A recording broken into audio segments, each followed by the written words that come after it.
बिस्मिल्लाहिर्रहमानिर्रहीम। अस्सलाम वालेकुम वरहमतुल्लाहि वबरकातुहू। Welcome back to our channel क़ससुल अंबिया बाय TQ।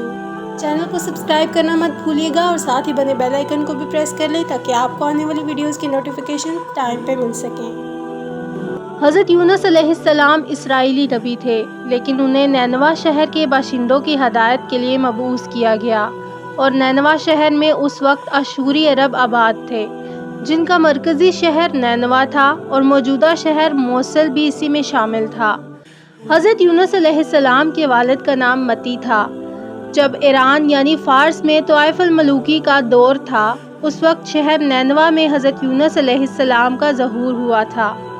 कुरान मजीद में मुख्तलिफ़ मकामात पर हज़रत यूनुस अलैहिस्सलाम का ज़िक्र आया है। चनाचा हज़रत यूनुस अलैहिस्सलाम ही के सिलसिले में अल्लाह ताला ने सूरह यूनुस में फरमाया, और फिर ऐसा क्यों ना हुआ कि कौम यूनुस की बस्ती के सिवा और कोई बस्ती ना निकली कि नज़ूल अज़ाब से पहले यकीन कर लेती और ईमान की बरकतों से फ़ायदा उठाती। यूनुस की कौम जब ईमान ले आई तो हमने रुसवाई का वो अज़ाब उन पर से हटा दिया जो दुनिया की ज़िंदगी में पेश आने वाला था, और एक ख़ास मुद्दत तक सामान्य ज़िंदगी से बहरामंद होने की मोहलत दे दी। और यूनुस का मामला याद करो, जब वो ऐसा हुआ कि वो राह हक में हशमनाक होकर चला गया, फिर उसने ख्याल किया कि हम उसको तंगी आजमाइश में नहीं डालेंगे। फिर जब उसको आजमाइश की तंगी ने आन घेरा तो उसने मछली के पेट में और दरिया की गहराई की तारीकी में पुकारा, खुदाया तेरे सिवा कोई माबूद नहीं, तेरे लिए हर तरह की पाकी है। हकीकत ये है कि मैंने अपने ऊपर खुद बड़ा जुल्म किया। और फिर इसके जवाब में अल्लाह ताला ने फरमाया, तब हमने उसकी दुआ कबूल की और उसे गमगीनी से निजात दी, और हम इसी तरह ईमान वालों को निजात दिया करते हैं। बेशक यूनुस पैगंबरों में से था, और वो वाक़या याद करो जबकि वो भरी हुई कश्ती की जानिब भागा, और जब कश्ती वालों ने गर्क होने के खौफ से करा डाला तो दरिया में डाले जाने के लिए इसका नाम निकला। फिर निगल गई उसको मछली, और वो अल्लाह के नज़दीक कौम के पास से भाग आने पर काबिल मलामत था। बस अगर ये बात ना होती कि वो अल्लाह की पाकी बयान करने वालों में से था तो मछली के पेट में क़यामत तक रहता। फिर हमने डाल दिया उसको मछली के पेट से निकाल कर चटील ज़मीन में, और वो नातवा और बेहाल था, और हमने उसको 1 लाख से ज़्यादा इंसानों की जानिब पैगंबर बनाकर भेजा। बस वो ईमान ले आए, फिर हमने उनको एक मुद्दत तक सामान्य ज़िंदगी से नफ़ा उठाने का मौका दिया। हज़रत यूनुस अलैहिस्सलाम की कौम इराक़ में मोसल के मशहूर मकाम नैनवा में बसती थी। उनकी तादाद कुरान करीम में 1 लाख से ज़्यादा बताई है। उनकी हदायत के लिए अल्लाह ताला ने हज़रत यूनुस अलैहिस्सलाम को मबऊस किया तो कौम ने ईमान लाने से इनकार किया। बस अल्लाह ताला ने हज़रत यूनुस अलैहिस्सलाम को हुक्म दिया कि उन लोगों को आगाह कर दो कि 3 दिन के अंदर अंदर तुम पर अजाब आने वाला है।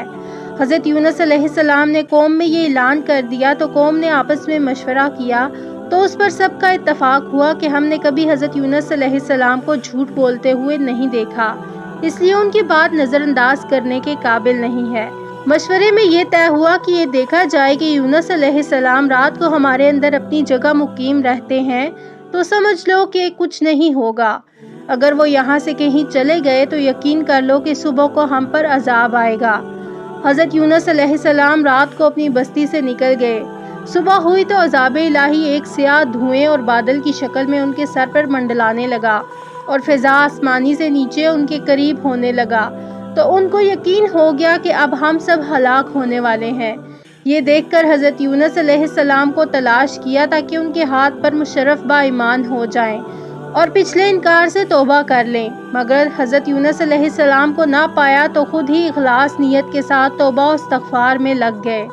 बस्ती से एक मैदान में निकल आए। औरतें और बच्चे और जानवर सब इस मैदान में जमा कर दिए। टाट के कपड़े पहनकर इज्जो-ज़ारी के साथ इस मैदान में तौबा करने लगे और अजाब से पनाह मांगने में इस तरह मशगूल हुए कि पूरा मैदान आहो बका से गूंजने लगा। अल्लाह ताला ने उनकी तौबा कबूल फरमाई और अजाब उनसे हटाया। उस दिन आशूरा यानी 10वीं मुहर्रम का दिन था। उधर हज़रत यूनुस अलैहिस्सलाम बस्ती से बाहर इस इंतज़ार में थे कि अब इस कौम पर अजाब नाजिल होगा। उनके तौबा और इस्तिग़फ़ार का हाल उनको मालूम न था। जब अजाब टल गया तो उनको फिक्र हुई कि मुझे झूठा करार दिया जाएगा कि मैंने ऐलान किया था कि 3 दिन के अंदर अजाब आ जाएगा। اس قوم میں قانون یہ تھا کہ کسی شخص کو جھوٹ معلوم ہو اور وہ اپنے کلام پر کوئی شہادت نہ پیش کرے تو اس کو قتل کر دیا جاتا تھا۔ حضرت یونس علیہ السلام کو فکر ہوئی کہ مجھے جھوٹا قرار دے کر یہ لوگ قتل کر دیں گے۔ انبیاء علیہ السلام ہر گناہ اور معصیت سے معصوم ہوتے ہیں، مگر انسانی فطرت اور طبیعت سے جدا نہیں ہوتے۔ اس وقت حضرت یونس علیہ السلام کو طبعی طور پر ملال تھا کہ میں نے حکم الہی کا اعلان کیا تھا اور اب میں اعلان کی وجہ سے جھوٹا قرار دیا جاؤں گا۔ اب میں واپس لوٹ جاؤں تو کس منہ سے جاؤں؟ قوم کے قانون کے مطابق گردن زدنی بنوں؟ اس رنج و غم اور پریشانی کے عالم میں اس شہر سے نکل جانے کا ارادہ کر کے چل دیے، یہاں تک کہ بحر روم کے کنارے پہنچ گئے۔ وہاں ایک کشتی دیکھی جس میں لوگ سوار ہو رہے تھے۔ پھر حضرت یونس علیہ السلام کو ان لوگوں نے پہچان لیا اور بغیر کرائے کے سوار کر لیا۔ کشتی روانہ ہو کر جب بیچ میں پہنچ گئی تو دفتن ٹھہر گئی، نہ آگے بڑھتی تھی نہ پیچھے چلتی تھی۔ کشتی والوں نے منع دی کہ ہماری اس کشتی کی من جانب اللہ کی شان ہے کہ جب اس میں کوئی ظالم گناہگار یا بھاگا ہوا غلام سوار ہو جاتا ہے تو یہ کشتی خود بخود رک جاتی ہے۔ اس آدمی کو ظاہر کر دینا چاہیے کیونکہ ایک آدمی کی وجہ سے سب پر مصیبت نہ آئے۔ اب حضرت یونس علیہ السلام بول اٹھے کہ وہ بھاگا ہوا غلام گناہگار میں ہوں، کیونکہ میں اپنے شہر سے غائب ہو کر کشتی میں سوار ہوا ایک طبعی خوف کی وجہ سے کہ اذن الہی نہ تھا بغیر اذن کے اس طرف آنے کو۔ حضرت یونس علیہ السلام کی پیغمبرانہ شان نے ایک گناہ قرار دیا کہ پیغمبر کی کوئی نقل و حرکت بلا اذن کے نہیں ہونا چاہیے تھی، اس لیے فرمایا مجھے دریا میں ڈال دو، تم سب اس عذاب سے بچ جاؤ گے۔ کشتی والے اس پر تیار نہ ہوئے بلکہ انہوں نے قرآن اندازی کی تاکہ قرآن اندازی میں جس کا نام نکل آئے اس کو دریا میں ڈال دیا جائے۔ اتفاقاً قرآن اندازی میں حضرت یونس کا نام نکل آیا۔ لوگوں کو اس پر تعجب ہوا تو کئی مرتبہ قرآن اندازی کی، ہر مرتبہ بحکم خداوندی قدرتاً حضرت یونس علیہ السلام ہی کا نام آتا رہا۔ چنانچہ اس طرح ایک طرف قرآن اندازی میں نام نکل کر دریا میں ڈالے جانے کا سامان ہو رہا تھا، دوسری طرف ایک بہت بڑی مچھلی بحکم خداوندی کشتی کے قریب منہ پھیلائے ہوئے لگی ہوئی تھی کہ یہ دریا میں آئے تو ان کو اپنے پیٹ میں جگہ دے، جس کو اللہ تعالیٰ نے پہلے سے حکم دے رکھا تھا کہ یونس کا جسم تیرے پیٹ کے اندر رکھا جائے گا، یہ تیری غذا نہیں بلکہ ہم نے تیرے پیٹ کو اس کا مسکن بنا دیا ہے۔ چنانچہ حضرت یونس علیہ السلام دریا میں ڈالے گئے تو فوراً اس مچھلی نے منہ میں لے لیا۔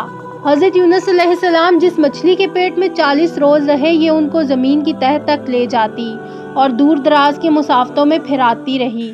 اس سارے عرصے میں حضرت یونس علیہ السلام گڑ گڑا کر خداوند قدوس سے دعا مانگتے رہے، اے اللہ تیرے سوا کوئی معبود نہیں، تو پاک ہے، میں ہی ظالموں میں سے تھا۔ اللہ تعالیٰ نے اس دعا کو قبول فرمایا اور بالکل صحیح و سالم حضرت یونس علیہ السلام کو دریا کے کنارے پر ڈال دیا۔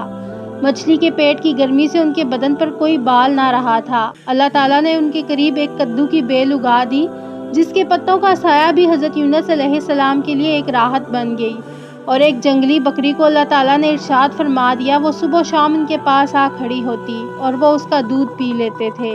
اس طرح حضرت یونس علیہ السلام کو اس لغزش پر تنبیہ بھی ہو گئی اور بعد میں ان کی قوم کو بھی پورا حال معلوم ہو گیا۔